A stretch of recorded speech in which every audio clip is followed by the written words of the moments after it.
John, before we dive into economic inequality, what is your take on the historical significance of the past few months, from COVID to millions of job losses to the killings of Ahmaud Arbery, Breonna Taylor, and George Floyd, and the protests that have followed?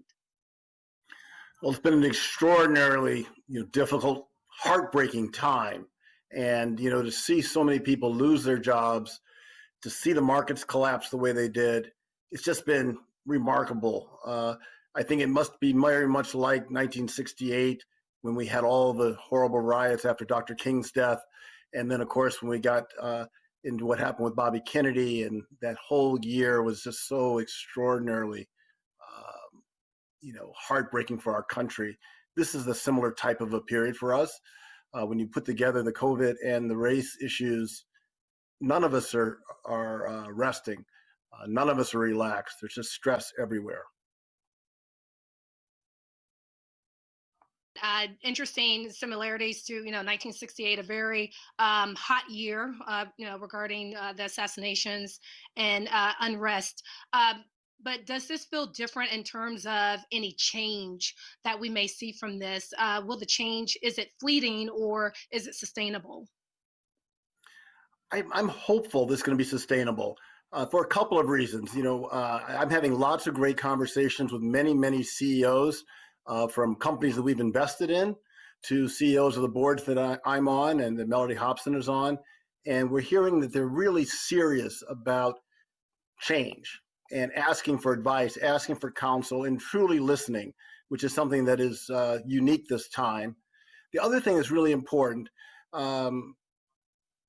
Congress right now is the most progressive Congress we've had in our nation's history. And we have people like Joyce Beatty chairing the subcommittee on diversity and inclusion for the Financial Services Committee. You have Maxine Waters chairing the Financial Services Committee. They both have excellent staffs, talented people. It gives me hope that they're going to be able to take this environment and change lives and change opportunities for African Americans from an economic justice perspective, because that's what often gets lost. Social justice is important, but it's tied also to economic justice. Definitely. And let's talk about the wealth gap. So the median net worth of a white family is about 171,000. For a Black family, it's about 17,000. So about a tenth for a Black family, according to the Federal Reserve. What does multi-generational wealth and the role of multi-generational wealth, what role does that play in these numbers when we look at net worth? Multi-generational wealth in this country. We've been going backwards the last 40 years or so. That is one of the key things that I think that people really don't understand, is how much worse it is for African Americans than we were 40 years ago. So we've got to figure out a way to make a dent in that problem. And the way that I think we have to do it is we have to have more Black business leaders in corporate America, but we also have to have more Black successful African American entrepreneurs. Because growing up here in Chicago, when we had George Johnson running Afro Sheen and Ultra Sheen, and John Johnson running Ebony and Jet magazine, they were role models for folks. They hired hundreds of thousands of people. They created enormous philanthropy for our community and political empowerment for our community. We have to go back. If we want to get multi-generational wealth, we've got to have more Black business leaders and more Black successful entrepreneurs of scale. Do you attribute to the lack of Black executives in the C-suite? I mean, for example, we only have 4 Black men serving as CEOs of Fortune 500 companies, and not a single Black woman. So how do we begin to enter those spaces? I think it's a couple things. One, if you have successful African American business leaders and entrepreneurs, the next generation of Black business leaders will come along after them. It's interesting. George Johnson's son, Eric, runs the largest Black company in Chicago that's a supplier to McDonald's. So decisions that were made to create opportunities for entrepreneurs a generation ago have brought together a new generation of successful entrepreneurs. That's something that's important. But it's also critically important that we get African Americans who are on corporate boards and progressive leaders that are on corporate boards to hold their management teams accountable for diversity and inclusion. Tie it directly to their pay, have a Rooney Rule when it comes to hiring, and make sure that when you're in that boardroom, you're confident and comfortable bringing up social justice and economic justice issues when you're in the boardroom. The civil rights agenda often gets left out if you're not courageous enough to go out and speak truth to power, and tell the leadership of these corporations that they have to live up to the commitments they've made around diversity and inclusion. Not just talk a good game, but really execute. Now, I know you've been very vocal about this, but is the onus on Black executives to be that voice on corporate boards when there are already so few of us on, on those corporate boards? Well, it's just critical. We started a conference 17 years ago with my friend Charles Tribbett from Russell Reynolds, and Deloitte's become our partner. And this last year, we had 200 directors come together. We've had everyone from President Obama and Don Thompson to Jeff Immelt and Jamie Dimon, and from George Lucas to Shonda Rhimes. We've had just extraordinary people come and speak.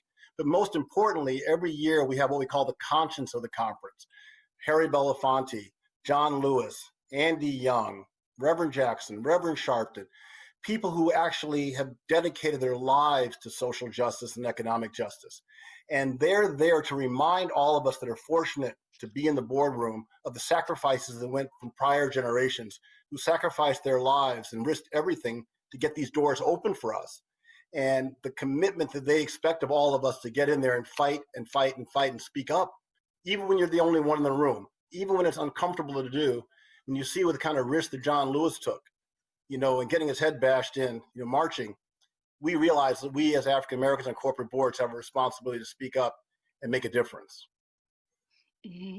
So, according to the Alliance for Board Diversity, white women have been the biggest beneficiary when it comes to additional board seats. So, what can businesses and corporations do to ensure that their boards are more reflective of society? Why is it that, it's so much easier to champion gender diversity when it comes from a lot of our leaders instead of racial diversity? And why is race still that third rail in this country? Well, I think race is the third rail because of the way that we came to this country. Is we know what's happened over the last 400 years. We've experienced the Jim Crow rules. We saw that whenever we get a little bit of progress, we get sort of knocked back again. My great grandfather had an extraordinary hotel in Tulsa that was burned down during the Tulsa race riots. So there's this long history where people have not been supportive of African Americans that we've tried to move ahead and get ahead and bring our communities together in a positive way. There's a lot of studies that you're well aware of around implicit bias and unconscious bias. Too many of the programs talk about supplier diversity, and they think that African Americans can do only the construction, the catering, which are very important businesses, but not giving us an opportunity to participate in the parts of the economy where the wealth's being created today, in finance, in professional services, in technology. That's where the wealth and opportunity is. And those are the areas where we're the least involved and least included. And I think a lot of it is because of this unconscious bias and implicit bias that's still so much a part of our society. And we've got to fight it. We've got to change it. We've got to show people that once we're on the playing field, we're going to outperform. And as Reverend Jackson always says, baseball became a better sport once Jackie Robinson started playing and Ernie Banks and Willie Mays followed suit. Well, the same thing is happening with us here in business. Once we're allowed to get on the playing field, we'll show the world that we can deliver excellence in everything that we do. We have the talent and the gift and the depth to really make a difference for all of us. And our country will be stronger because of that. Definitely. You hit on implicit bias. What are some of the other factors, specifically within the financial services sector and technology and other professional services, that are preventing Black leaders from ascending to the C-suite or even getting the funding if they've decided to venture on their own, also getting access to capital to fund these startups? I think that, access to capital is helpful, but to make it in professional services or financial services, you need customers. I started my career as a stockbroker, a financial advisor at William Blair. I was the first African-American professional to work there. And I pretty quickly noticed that all of my friends that were also stockbrokers and financial advisors, they had relationships, multi-generational relationships with people who live in the North Shore or the Western suburbs. They had aunts and uncles who were CFOs and CEOs and general counsels of big corporations. So they were able to bring in business, generate revenue, and grow their companies. Because of the segregation in Chicago, growing up in the south side of Chicago like I didn't have those kind of relationships. I didn't have dozens of people that I could call on to help generate revenue as I was making my way at William Blair. I saw the same thing with my mom. My mom was the first African-American woman to graduate from the University of Chicago Law School. And she would get asked to serve on all types of boards, be involved in this and be involved in that, get an honorary degree here, get an honorary degree there. But when she would ask the same white men who wanted her in the boardroom, they'd say, I'd like to be your lawyer. I'd like to generate revenue by practicing law with my skills. They said, no, that's not the right thing. You should be comfortable just being in the boardroom. And that's still a challenge. We have to generate revenue. We need access to customers if we're going to build our businesses in professional services and financial services. So, in that vein, then what are some of the steps? What is the role of the federal government in this? What is the role of prominent businesses and industries such as private equity to ensure that we're seeing more opportunities for people of color? Well, if you think about it from the private equity standpoint, private equity success stories, they serve on all the boards around the country, corporate boards, university boards, hospital boards, nonprofit boards. They need to be able to say, if we want to have African Americans be successful, all these institutions that they're on the board of need to be doing business with Black businesses. That's a critical role that private equity people can do. They control hundreds of companies, control hundreds of boards. They can make a difference by fighting for us in that way. The other thing, when you bring up government, the federal government has large pools of assets. The PBGC, the National Railroad Trust, the Smithsonian, the Kennedy Center. There's lots of places there where the federal government can push those institutions to do business with Black firms outside of just supplier diversity, to do it in what the University of Chicago calls business diversity and include us in everything they spend money on. And it's basically going back to the way things used to be when we had progressive mayors like Maynard Jackson in Atlanta, who's one of my heroes, Harold Washington here in Chicago, Coleman Young in Detroit. They not only insisted that Black businesses have a chance, but they also pushed all their professional services providers, their investment bankers, their lawyers, their accountants, to have Black partners on the relationships with the business that their respective cities were doing. If everyone did that, we would have a virtuous circle, and we would all be able to rise together, all be on the playing field together, bringing our skills and talents to make our country and our cities stronger. So I often say we need to go back to the future and then, again, support the dynamic progressive leaders today that seem to be really getting it, like Congresswoman Beatty and others that I mentioned earlier. Mm-hmm. Now, you just talked about the purchasing P. You also discussed two other P's, people and philanthropy. Can you explain their role in also closing the economic gaps that we see today? It goes without saying, a lot of corporations are doing an excellent job of that.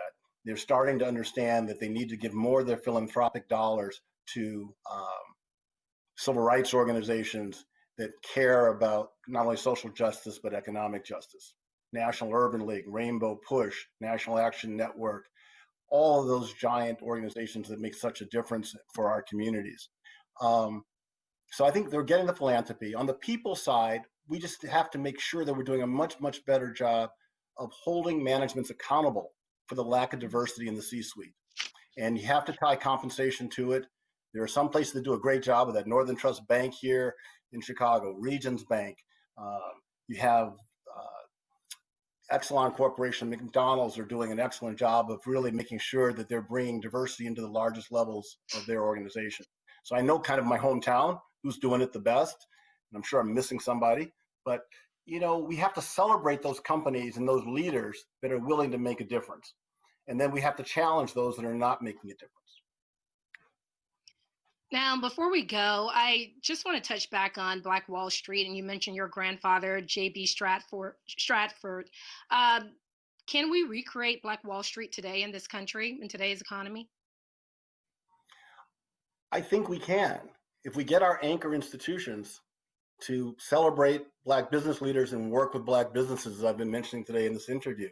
So if you think about it, Just to think of Tulsa. If all the anchor institutions in Tulsa made the commitment to work with Black businesses in Tulsa and work with the descendants of the Black Wall Street massacre, you would have large Black law firms, large Black accounting firms, consulting firms, advertising agencies, public relations firms, money management firms, private equity firms. You would have a virtuous circle of success.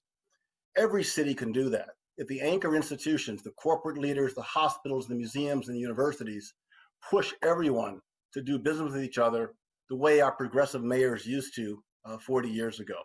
We can do it. We can do it together. We want to include everybody. And as Dr. King said, many white Americans of goodwill deplore prejudice, but they accept economic injustice. That's what we have to fight for. We have to fight for economic justice in our capitalist democracy here in this country. Before we go, I just want to ask you personally, you talk about speaking out. Are you concerned that this could potentially impact inflows into your funds? That you've been so vocal about the disparities and what's happening in our society today. Well, I think we at our firm, at Ariel, Melody and I believe deeply that we have a responsibility to fight this good fight. We've been very, very fortunate in our lives to be in the boardrooms, to be in these leadership roles, to see the amount of wealth that's created in professional services and financial services and technology. So we've been given this gift. We've been blessed to be in these boardrooms, in these leadership roles, and to see how our economy's evolved and realizing that our community has not been able to fully participate. And again, having heroes like Maynard Jackson and John Lewis, Bobby Kennedy, Dr. King, Reverend Jackson, and others, we have those kind of role models who took so much risk in their lives. For us, it's clear this is the right thing to do. And by being the first African-American money management and mutual fund company in the country's history, we think, again, we have a special responsibility to push these issues and get them out on the table and do it in a way that hopefully we can make a difference for our community.